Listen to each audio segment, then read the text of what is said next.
శబరిమల ప్రసాదానికి పెరుగుతున్న డిమాండ్ను దృష్టిలో ఉంచుకుని రోవన్కర్ దేవస్వం బోర్డు అంటే టీడీపీ అరవణ ప్రసాదం విక్రయంపై కొత్త నిబంధనలను అమలు చేసింది. అరవణ ప్రసాదం కొరత కారణంగా ఒక్కో భక్తుడికి ఇచ్చే టిన్నుల సంఖ్యను 20 నుంచి 10కి తగ్గించారు. ఎందుకంటే ఈ ప్రసాదాలకు భారీ డిమాండ్ అయితే చేకూరుతుంది.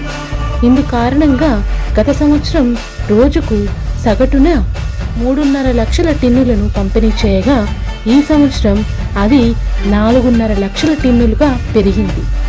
ఈ సీజన్ తొలి 15 రోజుల్లో దేవస్వం బోర్డుకు వచ్చిన 92 కోట్ల ఆదాయంలో 47 కోట్ల కేవలం అరవణ విక్రయాలకే జరిగింది.